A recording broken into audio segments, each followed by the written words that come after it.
Start with John. Good morning, I'm John Lightfoot from St. Louis. Can't hear you. Everybody's still talking. Meeting starting. We're starting the meeting. Hi, I'm Rosemary Gonzalez, Acapulco Village. Julie Greenwell, Sea Isle. Chris Lauer from Migues.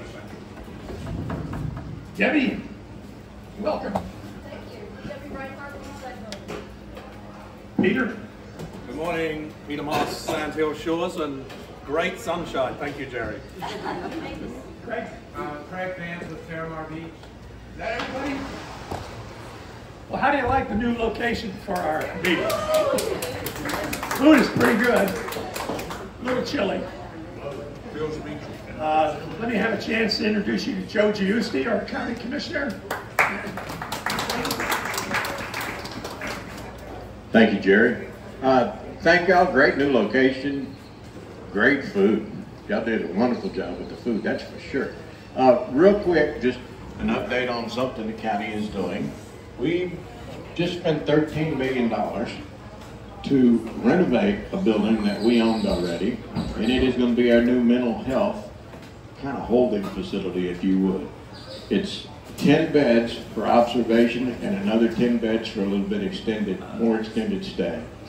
And it is something desperately needed, because right now, the chief will tell you, if you pick someone up and they are in a crisis situation, you gotta take them all the way to Houston to a hospital. And we only have like 2 beds for our county at the hospital. Not near enough. The majority of the folks in the jail, not the majority, but yeah, probably the majority, are mental health patients. And so this way they're going to get the help and the treatment they need at this new facility. Should be open end of this year, first quarter of 25. So we're working on it. Thanks, Dr. Rick Vernon. We got $8 million from the state to also assist with that for the operation of it, and we're on the way. Thank y'all. Thanks so much, Joe. Our police chief, Doug Bali. Doug, would you like to say a few words?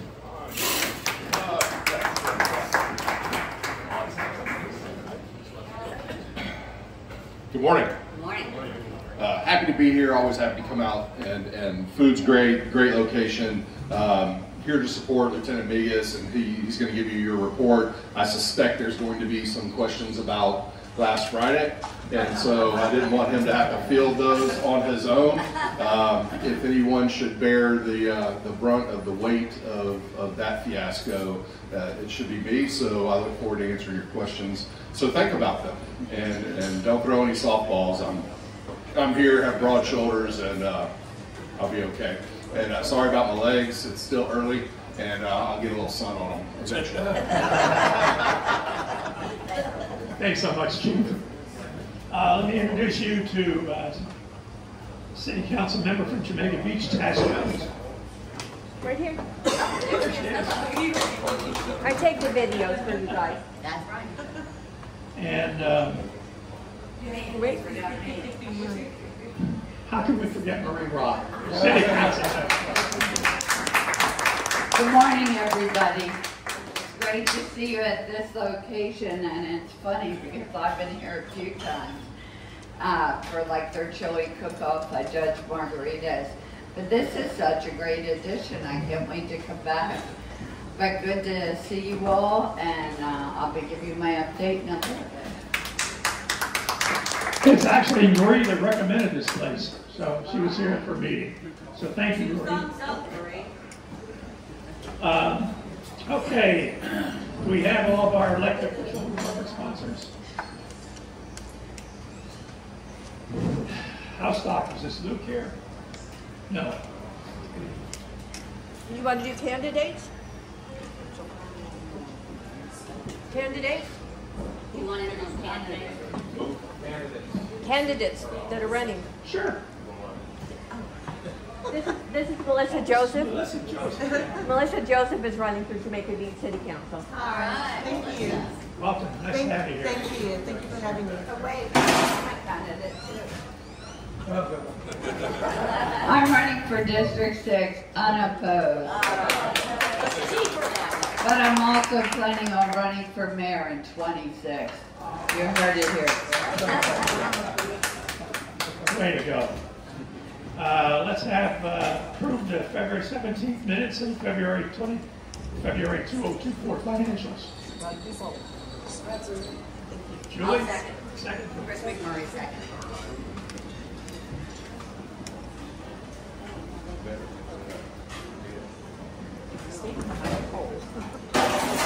Peggy Saylor's supposed to be here. Kimberly, we're coming to you, so don't forget. Peggy Saylor's our head of our nominating committee, and it's our annual meeting. We have to approve a new expiring 3-year terms for board members, Bermuda Beach, Terramar, Spanish Grand Bay, and condominiums.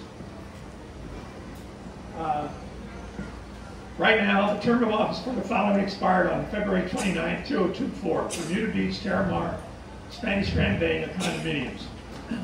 Therefore, the nominating committee recommends for a 3-year term from March 1st, 2024 through February 28, 2027, the expiring terms for the following members. Bermuda Beach, 3 years, 2/28/27, Terramar, Spanish Grand Bay, condominiums, all 3 years, 2/28. Each membership of the West Galveston Island Property Owners Association is entitled to 1 vote. Voting may be in person or annual meeting. The members shall vote for the directors from those nominated by the nominating committee or from qualified persons nominated from the floor preceding the election. If the president or designee from a member property owners association does not plan to attend the annual meeting, the president of that property owners association shall execute a proxy by mail or email to me indicating how she plans to vote. The officers shall be elected by the directors immediately following the annual meeting of the members. Officers shall be elected for a period of 1 year. This is respectfully submitted Peggy Saylor, Vice President, Chair, Nominating Committee. So we have approval of the Bermuda Beach, Terramar, Spanish Grand Bay, and condominiums continuing their service until 2/28/27. All in favor? Aye. Thank you.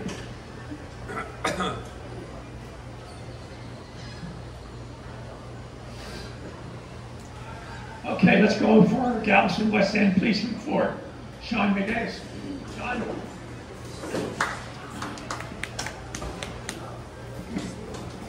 Morning. Morning. All right, let's rip the Band-Aid off. That was a crap show last Friday. So let me tell you what we did prior to Friday and explain to y'all how it got there. Starting off in the weeks prior, we contractually instituted, we sent out this magic email that says if we don't fill these positions that we're asking people coming to work, we will mandate you to work, which we did. We had a combination of guys that were able to volunteer. We mandated guys to come in for overtime, and we reassigned special units to San Luis Pass in anticipation of Senior Skip Day. We based all of our manpower and staffing specifically for that event off of prior years. Prior years, typical trend, you usually end up with a total of about 5,000 to 6,000 people trying to get out there. If they're really successful and can get through the sand, you usually end up with about 1,500 on the beach. And they normally don't start showing up till about 11:30 noon, and by 2 o'clock, the party's in full swing. We had our guys come in at 9 with the expectation that by 10 they would be in place at San Luis Pass. We prepped everything the night before. I, for one, had a bag of crowd control goodies in my unit, all manner of things that go hiss, bang, and pop, and make a big party really spicy. Just ask people at Mardi Gras how quickly I can shut the strand down. So we had everything prepped and in place, and lo and behold, a couple things happened. One, you can't beat social media. It's like trying to outrun a cop with a radio. It's not going to happen. So these guys got mobilized and they came in early. What we could track on social media, we did. Everything else was handled, a lot of it in private chat groups. Galena Park, Pasadena, the conglomeration of idiots that is South Houston, just all kind of got together. A lot of them met up at Buc-ee's in Texas City early. And apparently things went to hell in a handbasket in North County. They had to swoop in and run them all off. By about 9:08, we were already receiving calls of reckless drivers coming over the causeway. Now mind you, that's 8 minutes after our guys are showing up and coming into work. As they're making their way out here, part of our enforcement plan and what has always worked for us in the past when we expect big crowds is we catch at the end of the seawall. That magic spot where everybody thinks you can go 90, but it's really 55. Through heavy traffic enforcement, generally people get the message that every quarter mile or so there's somebody pulled over getting a ticket. It sets the tone. The third vehicle that was pulled over that morning had copious amounts of drugs and guns in it. This is how our 17 and 18-year-olds are coming to the island to party. The subsequent stops for reckless driving after that also yielded similar results, with combinations of guns, drugs, already intoxicated drivers. So as those guys were working their way to San Luis Pass and they're enforcing, they're coming across things that take an officer off the street for the better part of an hour because you're looking at felonies, you're looking at distance, and now you're looking at mounting traffic. To make matters worse, thanks to apps like Waze and all these little wayfaring apps that get you around, somebody said, hey, the Blue Water Highway looks nice, so people decided to come in the back way, right? So we're being descended on from two different directions, and if these kids would have stayed in school instead of skipping, maybe they would have learned the valuable physics lesson that two solid masses cannot occupy the same space at the same time. Well, they learned this in the middle of the bridge on 3 out there at San Luis Pass, as they apparently don't know how to stay between the lines. They failed kindergarten too. And here they are, they collided. So now we have a wreck. Additionally, people start rubbernecking. We have other people coming in driving 1,000,000 miles an hour, causing more wrecks. So now we have all these chain reaction wrecks. So now everything's kind of grinding to a halt. We're having to shift focus and get to wrecks and injured people and clearing the wrecks. At that point, due to the amount of traffic and the roughly 20,000 kids we had descending on this island, we were able to suspend the record ordinance and bring in tow trucks from as far away as League City and as far north as Houston if they can get down here. We were towing cars four or five at a time sometimes if the record could accommodate it. In the meantime, because our children all know, apparently they're very well versed in their rights, and Facebook Law School is amazing. So they determined that it was okay, just, you know, if traffic's not moving, I've been sitting here for 8 minutes, I'm just going to park on the side of the road and go to the beach anyway. So at one point in the midst of working these wrecks, we have 3 or 4 officers out here trying to clear the toll bridge, and they turn around and it looks like a scene from the apocalypse with a bunch of teenagers with coolers and everything else, because hey, nothing's going to stop us from going to the beach. So everybody started abandoning their cars on the side of the road. Now if they had some semblance of 4-wheel drive or an Amazon lift kit on that old truck, the dunes were no longer a deterrent, they were a challenge. So in the absence of us being able to stop them, they start driving over the dunes because everybody wants to go to the water and go to the beach. The poor folks out of Point West their security got overrun pretty quickly, because once the public parking filled up, they decided we're just going to park in the streets. And it's very hard. I feel for your guys' security. It's hard enough for us dealing with these guys because they don't want to listen to us. I mean, look at what they're bringing to party on our island: bags full of ecstasy and guns. Who does that? Apparently South Houston in Galena Park. So they're having issues being overrun Point West. We can't get to them because we're trying to keep everything under control before the west end of the island catches on fire and burns down. It took several hours, but eventually we were able to get traffic flow restored. We were able to get the bridge shut down. We started turning people around. Then everybody opens up their magic phone and says, oh look, there's an empty street. Well, what they don't realize is 90% of the streets on the west end are all one giant cul-de-sac. So what happens with lost teenagers that don't know how to navigate and clearly failed math and physics and kindergarten coloring? They start driving through people's yards and parking in random houses, and it becomes a playground. And that's kind of what happened. We were able to get it under control. So this is just some raw numbers. In a 12-hour period from 9 in the morning to 9 at night, we received 207 calls for service. That's what we were able to respond to. That breaks down to about roughly 17.25 or 17.5 calls per hour, right?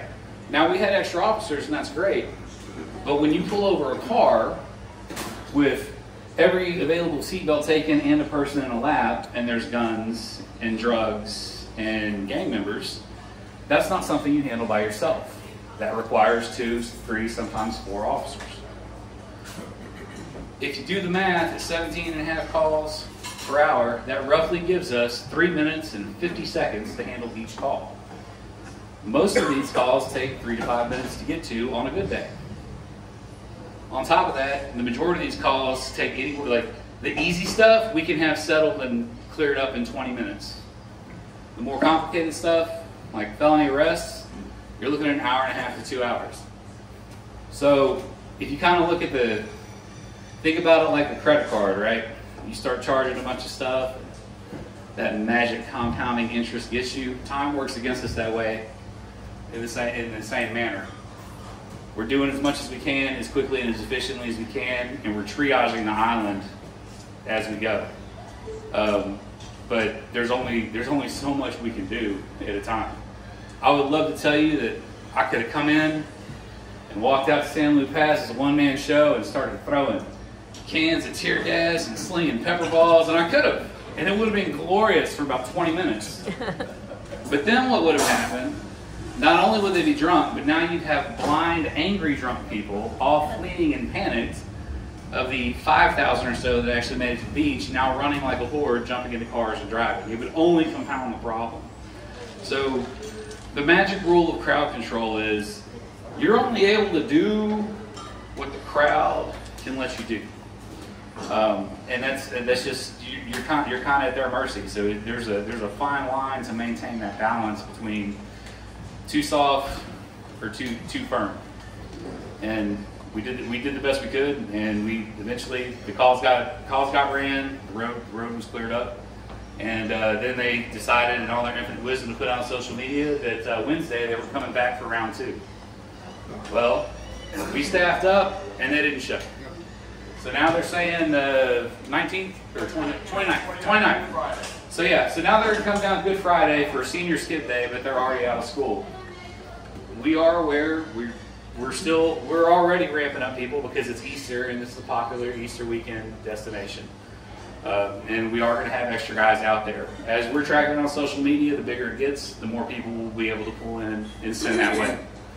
I met with Point West management yesterday to kind of go over some strategies for them to kind of help, and made some suggestions here and there to try and make things go smoother. Figured out which areas that we could essentially give up to a crowd, and then which areas we could draw a line in the sand and say, this is the resident side, y'all stay over there. We're going to do what we can to support that, and I mean, that's pretty much where we're at. Any questions? Great job. Great job. The decision to close 3,005 and keep everybody on our end of the island, what caused that shutdown, and how long, how many hours was it? Do you know how long it was? Decision to close down 3,005, how long it was, and who made that decision? The combination of closing that and wreck on the bridge, that kept all those knuckleheads in our neighborhood. Yes, sir. So there were a number of accidents. We were becoming increasingly inundated, and so the decision was made to stop that traffic from coming in and start turning everyone around who wasn't a resident. Now, did some residents get caught up in that? Probably. The thought process for us was to get them back east and also get them west and open up the toll bridge, thanks to Commissioner Giusti, where there's just no tolls, let's just run them through. Then we had to wreck. And so the wreck exacerbated the situation and kept them in the neighborhoods. That was not our plan. The plan for the 29th is the pre-stage barricades. Once we see that the beaches are becoming inundated or packed, we're closing it. And the first sign that we believe that the beaches are a danger to anyone occupying them, we're closing the beaches and running them out. the plan moving forward will always be that pre-stage and then close when we believe that there's imminent danger to the public because there's gun violence or gangs and et cetera. The cooperative effort, we realized quickly that the crowds were exhausting our resources at a rate that we could not sustain public safety. So I was on the phone pretty much immediately. I called Sheriff Trosset. He readily sent units in. Paul Edinburgh, the elected constable, sent units to us, and he went home, put a uniform on, and came out himself. Jimmy Fullen was out. The marshal's office, Butch Stroud sent people. We had, and then we called DPS, and they sent people. And so it was a really collaborative effort to come down here and try to clear that up as fast as it could. The problem was it was so bottlenecked, as you know, and got into your neighborhoods, and that's unfortunate, and I apologize to you for that because that was not our intent. But we also know when you do that, we begin to have problems. So we want to have quite a bit more law enforcement presence, and we will call in outside entities ahead of time that we need to, but we're going to try to staff it up and beef it up ourselves, because that's always our goal, is to be able to handle our own issues. And then have streets come out prior to pre-stage barricades that we can use and hopefully not inundate your neighborhoods in the future. We did not anticipate the crowd, and it's hard to plan for a flash mob like that. And so to say we were ill prepared, I'll take the brunt of that because while we staffed up as we normally would for a heavy spring break day, it was not a normal spring break day. It was pandemonium there for a while, and we just weren't prepared for it. And it's one of those things that sometimes you just can't prepare for. We work with the Fusion Center that is ran by the FBI, and they look at the social media chatter, and they have algorithms where they're trying to pull information. We had information that there was going to be a senior skip day, but we already knew that because it's the same day every year. But we had no idea of just how big it would be. And so I apologize that they got in your neighborhoods. And we're planning and looking at ways to ensure that those things don't happen again. Yes, sir. Yes, sir. How many arrests? Do you know? Not Part of offhand. me was thinking, I think the old days is did you pull up the paddy wagon and just start tossing them in there and get them the hell out of here? And so some of that is this.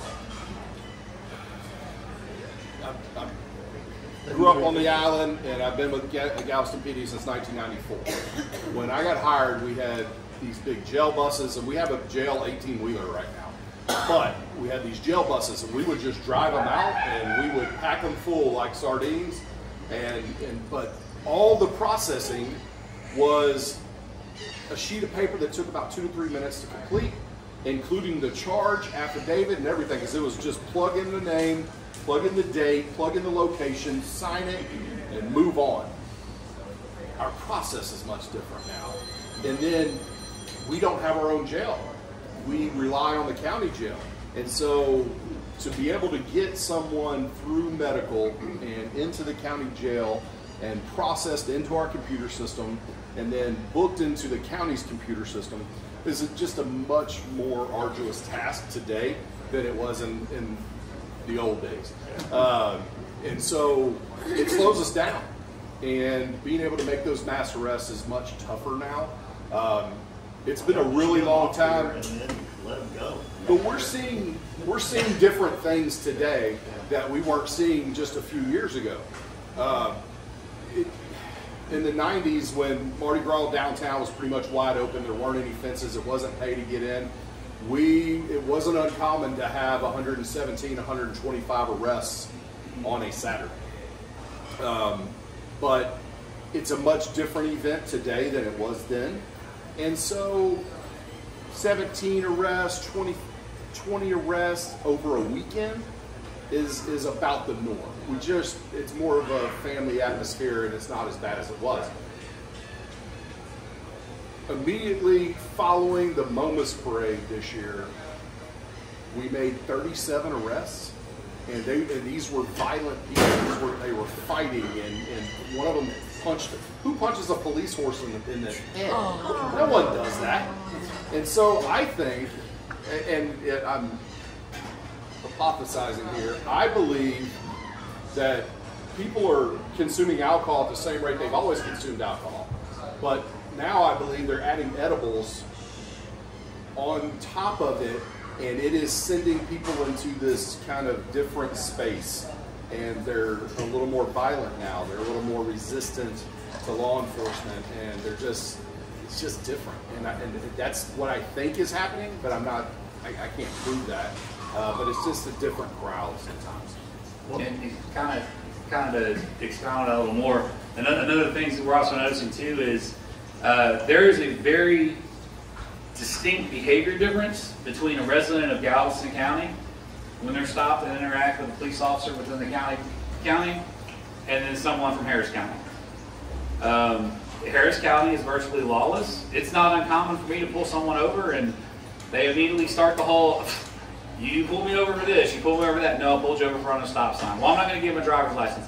Okay, cool, you're under arrest. And without fail, you can't arrest me for that. That's a ticket. No, in the state of Texas, it's a arrestable offense. You're under arrest.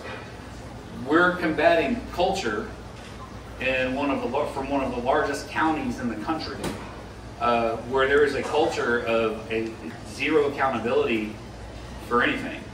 And once you pass Dickinson Bayou, law enforcement's hands are tied with what they're allowed to do, what they can do. I mean, we have a tremendous amount of discretion and a range of enforcement powers here on the island. So one of the things that when we're inundated with thousands of people that are coming from a place that has zero concept of jail or tickets or arrests because it just doesn't happen anymore, and then now they're coming to a place that has structured law where we actually enforce it, there's a learning curve, and it's not pretty. And so they've been allowed to run amok, and they believe that they can come down here and do the same thing, and it's like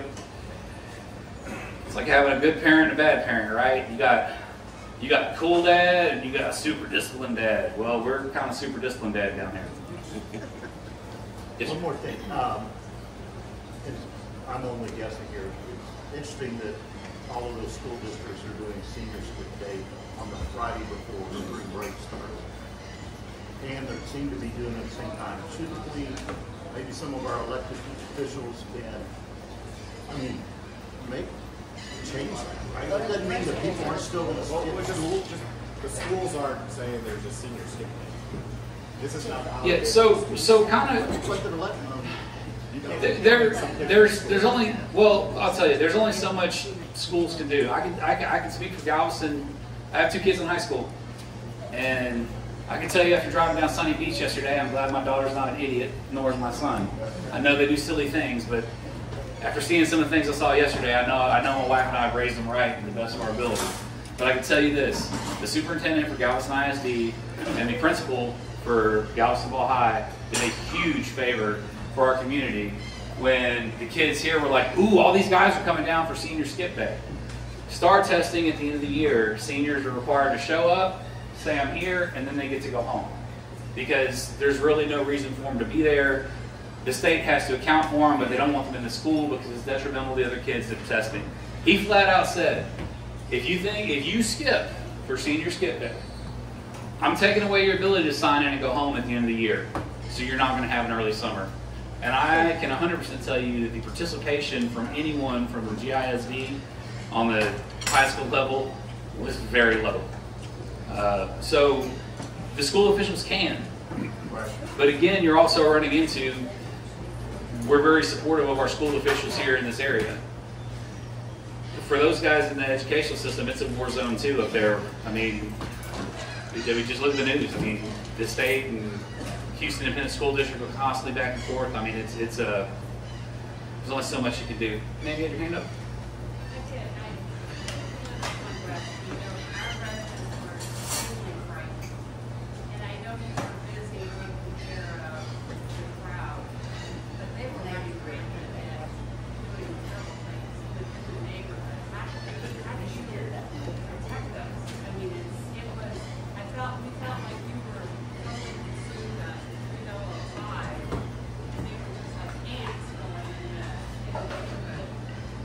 I think everybody was really frightened.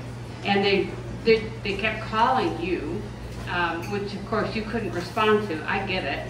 But is there something else that we can do? I mean, could we get HPD down here? I mean, the only thing that I guess I don't feel like we had any protection at all for our residents, and that really is the biggest worry right now. If it has another day or even next year. Yes, ma'am. So there's one thing is we have to prioritize our calls. So the accidents where people are hurt, and the kids with guns, and the car chase that started with the park rangers. The park rangers of all people got in a car chase at like 10:40 in the morning with kids who wrecked by Sunny Beach and then got out and ran down the beach and into the dunes with guns. I mean, that was kind of the tone for the day. So we've got to address those first, and then the trickle down from that is, okay, once we get that under control, then we can start moving to the next serious priority and the next serious priority. And sometimes driving through the dunes, like, I get it. I don't want anybody urinating in my flowers either. And I understand it's frustrating. I'm sorry that happened. But when we've got people with guns and that are posing a greater threat, we have to go with those people first. So that plays a lot into it. We're not abandoning anybody. We're not saying we're not coming. It's just in the overall scheme of things, we've got to direct resources where they're needed the most. And I understand that if you were in Point West last Friday, you definitely felt like we need the resources here the most. But we were there. We're just trying to get the handle on the big stuff to get down. The other thing you can do too is ahead of time reach out. And when I met with management yesterday, I provided them with contact for our extra job coordinator, and then they've got a contact with the sheriff's department. As a neighborhood and a neighborhood association, you can hire an officer to work off duty. I think Bermuda Beach does it on the 4th of July. Spanish Grand does it, or Sea Isle does it as well. Terramar does it. That's something you can do, because then what you end up with is you have an officer that's there dedicated to your neighborhood. And short of an officer getting in a shooting across the street, they're not leaving. Like, they're there for you, for your neighborhood, and they can kind of tailor that response to keeping them out. One of the things we talked about yesterday with the Point West management was on the north side of 3005, where you've got that parking lot that butts up to San Blue Pass, and then you've got, I think there's a tunnel that cuts over on the south side, and then it links kind of back up. Like, there was a lot of regurgitation coming back into there. My understanding is that Point West management did what they could. They had staff out there. They went and put dumpsters out there in the roadway. These kids got out and moved the dumpsters. They started, cutting property line ropes and driving around and they were like little army ants going all over the place. One of the things that will help with that is having a uniformed officer there. And that's one of the things we talked about, was putting 2 officers there at a checkpoint and looking at other places that were vulnerable. So if you've got a uniformed officer there that you've hired that's directing people to the parking area, once the parking area is full, they can turn everybody around that doesn't have a specific address that they're going to.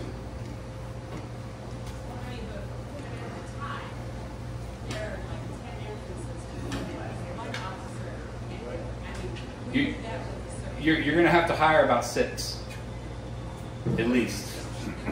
Well, so I understand your concern and your fear that the PD officers wouldn't have been able to respond or get to you, and I think your concerns are well founded, and I certainly sympathize with them.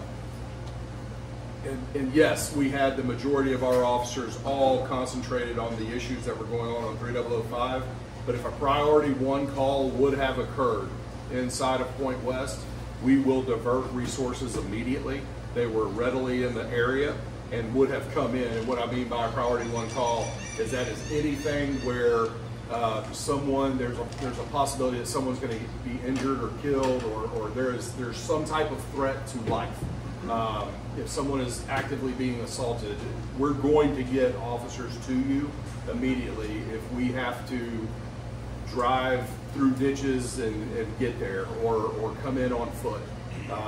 So I understand your concern, and I hear you loud and clear. And we had failures. We did. And we did not anticipate just how large the crowds were going to be.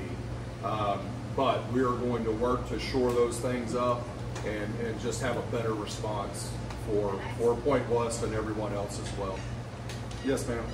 I just want to, so in my opinion, two things that I'm working towards, and Doug is aware of this and he is in agreement, is, you know, we have a number of neighborhoods, probably more than half of the neighborhoods hire their own security. That's not really right for the amount of taxes we pay. What I'm shooting for, and we've actually already raised the money for the training, is to, right now we have agreements with Jamaica Beach for backup. We have agreements with the Sheriff's Department for backup. But we don't have agreements that they can write a ticket on a city ordinance. So I'm trying to get the mutual understanding MOU agreement signed between the groups. So when a sheriff in a neighborhood catches someone breaking a Galveston ordinance, he doesn't have to call PD.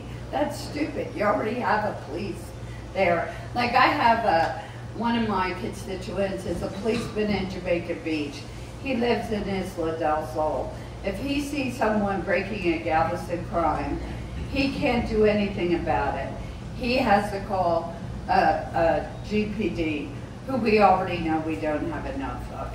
The other thing that I plan on working with the park board on, you know, we have special patrol on the seawall, and so many of the issues out here come from the beach. And it would be great if we could have some kind of special patrol. But I feel half guilty for this. I was meeting with Kimberly that day for lunch, and I saw all the cars coming out, and I should have called you immediately.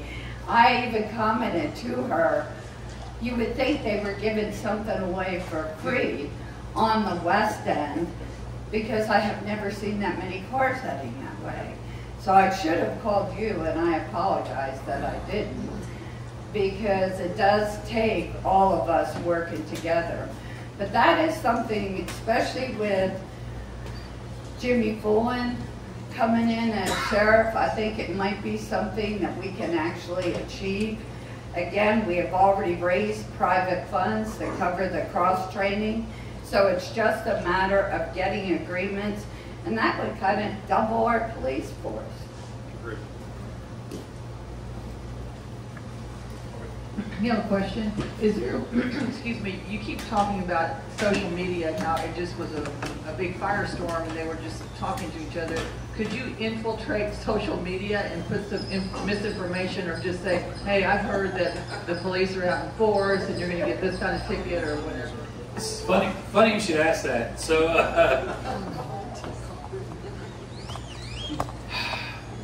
yes and no. There's acting in an official capacity. We have to say, hey, we're going to be out in force. Please obey the laws. Be safe. I can tell you that personally, there have been times where there may have been hypothetically some bartering on the side of the beach, and it was like, and it may have gone something like this. Do you want a warning or do you want a ticket? Most people choose warning. Hey, get on your hay-tail or whatever it is and let everybody know we're fixing to close the beach. So we have definitely floated some, some bum scoop out there to get people to relocate. We've also used it in the past, like when we get a big enough group or we find somebody that has a big enough social media following, hey, you need to go over here and tell everybody you're going over there, that's where the party's at. And so we've been able to kind of redirect some assets from that. And also, we actually had discussions with city management, city manager's office this week about doing some preloaded PSA messages about zero tolerance efforts, large-scale law enforcement efforts, so that to try to deter some. So we're tracking close with you and trying to make a difference that way too. Yes, ma'am. How many arrests were made? I don't have information on the. So let's say you process these people, you wrote in the ticket, they're gone. How will the district attorney or the city attorney make sure that every one of those kids ultimately is found? If they don't show up, somebody gets them. What can we do so that they learn a lesson? And what I'm saying is you know, again, strict dad deal, you get out the belt, they get grounded, whatever it is going to be that you're going to go do, but they understand that a lot of their friends got arrested, they got shit on their records, whatever way it's got to go. And I know we live in a time where we go, it's okay, it's not okay, right? Especially with guns and drugs. So that's why I'm curious, and I'm curious what the next steps are, because I think that's part of helping calm this down. Okay, so for the people that were arrested for on-duty felonies, that goes to the DA District Attorney's Office, and those typically do tend to get prosecuted. Now, there's no accounting for what happens once they've employed a lawyer and attorneys sit down and start working out deals of community service and everything else. And typically, because a lot of these guys are underage, or they're under 18, those records end up getting sealed, or your availability to witness those court proceedings is diminished because they're juveniles. However, I will tell you this, in the city of Galveston, if you are under the age of 18 and you receive a citation, especially for something like minor possession of tobacco or alcohol, or you're out here just in general being a jackass, you are required to go to court, and our judges hold juvenile court on Friday, and you're supposed to bring a parent with you. I've written enough tickets breaking up beach parties that I've spent several Fridays in there watching Judge Schweitzer really stick it to people. And typically what happens, and it's kind of funny, you'll have that one guy that's kind of the mouthpiece that gets up and talks about how horrible the police were, and usually Judge Schweitzer will max that kid out. And then he'll ask, is anybody else here at the same party or the same event? And you see all these hands go up, and he's like, okay, y'all can plead guilty or you can get the same thing, and typically it rolls pretty quickly. And then you'll find that we actually have very clean grounds around the PD. A lot of community service gets done at that point, and things get worked out. So they do get held into account. And now there are some that may get dismissed by the city attorney when they start looking at things, and they may determine they don't feel that that should be prosecuted, and that's outside of our purview and outside of our control. Yes, sir. Quick question. On the Surfside, the beaches on the other side of the pass see the same quantity of people over there? Sometimes, but typically what so Surfside will get big crowds. As a matter of fact, the night after spring break, there was a Kappa-esque party scheduled for Surfside. So they get them. Now, as far as directly across the pass, it all depends on the day. But here's the thing. There's so little vehicle access out there for them that once they start piling in, the guys over there show up and tell them the magic phrase, hey, if you stay here, you go to jail, but Galveston's right across the bridge, so just kind of run them over here. To be fair, in the past, we'd show up at San Luis Pass and be like, hey, look, I'm gonna take all y'all to jail if y'all don't leave. There's a beach across the bridge. So we've kind of ping-ponged them back and forth, just trying to get them to move, and eventually they get tired of being moved around, so they find someplace else to go. I can tell you yesterday, pardon me, was a very coordinated effort beach-wise. We've gotten smarter about things. So we'll shut down one beach, we know which beach they're heading to, we're waiting for them. So yesterday our guys were chasing people from Sunny Beach to 16 Mile Road, to San Luis Pass, back to 16 Mile Road, to Sunny Beach. And we were shutting down when it got busy. Once it got stupid, we cleared it all out, and then we set it up and rinse, cycle, and repeat for the next beach. We just had a manageable crowd, fortunately. How about a nice round? Doing a great job. Thanks so much. I want to ask, this is something I have on the city council agenda this week. And I want your opinion, and I want your opinion, and I want y'all's opinion. Something else that has been a problem over the last couple weeks, and you can't tie it to renters, you can't tie it to whoever it is, because it's just happening on the beach.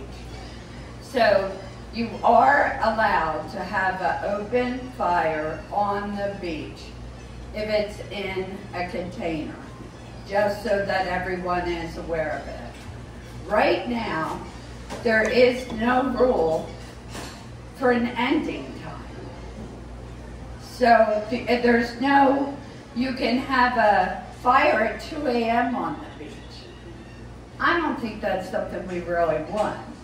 So my goal is to get an ending time to a bonfire on the beach, because I know this week, especially by Spanish Grand and Bermuda Beach, the police were out, but then in the morning, the park board were still putting out live ashes. 3 were contained, 1 wasn't. So what time do you, and you, and you, I'm thinking like 9 o'clock, 10 o'clock. And what's everyone's opinion? 10 o'clock, 10 p.m., 9 p.m.? I mean, what do y'all think? The noise ordinance at 10. Well, the noise ordinance, I think, is 11, and I think that's too late for a fire. I think 10. 10 o'clock? 10. Is that 10, do you think? I mean, it's insane to me that we don't have ending points, or we have ordinances that you can't do anything with. It's like we have so many stupid ordinances. I'm sure it drives you guys crazy. Are you guys good with 10? Yes, ma'am. Okay, that's what I'm going for. Quick question. So, no overnight camping and stuff on the beach? You're not allowed. You're not allowed to overnight camp. Okay, on the but beach. when is it considered overnight? Is that 10 p.m.? Is that midnight? Is that 2 a.m.? That is, Same kind of thing. that is. Okay, so a lot of things have changed with camping laws. There have been camping laws instituted statewide. You are not allowed in the state of Texas to camp anywhere in a public place without the permission of the public official that is in charge of that public place. That's at any time of day. Now here's the caveat. With great power comes great responsibility, right? So they passed this law that says we can crack down on camping, which is great. However, your police department, and by default the city of Galveston, and you the taxpayer, are now responsible for every shred of tent, every sleeping bag, every peanut in the planter's can, if we have to make an arrest for camping.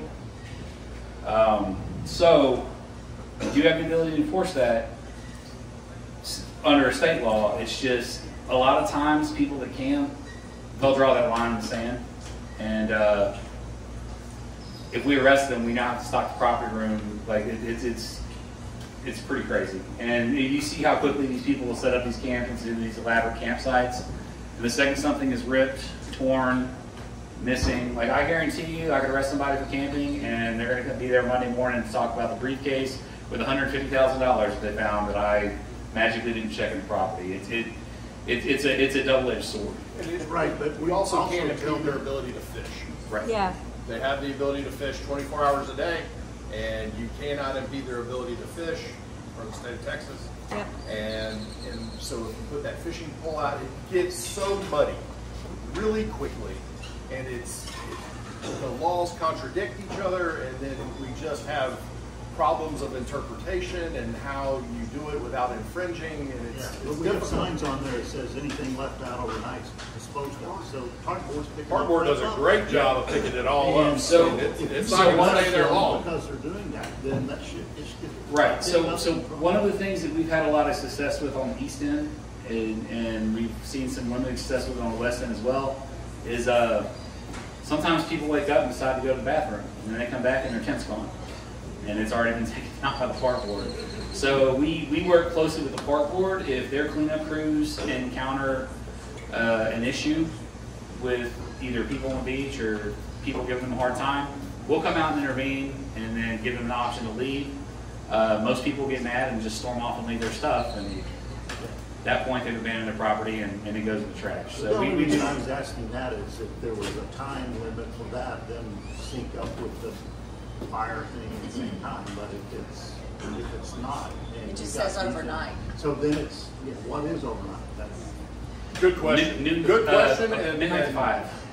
if we had a room full of attorneys, it would all be different answers. Oh, yeah. And I'll say this, the Parks Board, they're a lot like your room stewards on a cruise. I got up out of my bed on the cruise ship, I went to the bathroom, I came back, the bed was made. That's how good they are. They will clean a beach while you're taking a nap. It's amazing. So. And they're going to talk next. I'd like to just add one thing. Part of my precinct is the Bolivar Peninsula. Y'all are blessed. You're in an incorporated city because we have no city ordinances. They're talking about storing this camping equipment in their property room. Try to store some old rusty, broke down RVs in your property room, because we're required to keep those and store those as well if we put somebody in jail or do something with that. So y'all are blessed. You got a great PD, you got a great park board. So I got to go to Dickinson to the Lily Festival. Y'all have a wonderful day. Thank you. Thank you. Thank you so much. How about a nice round for our police department again? Okay, next on the agenda is our Parks Board of Trustees. CEO Kimberly Tenassi is going to introduce the group.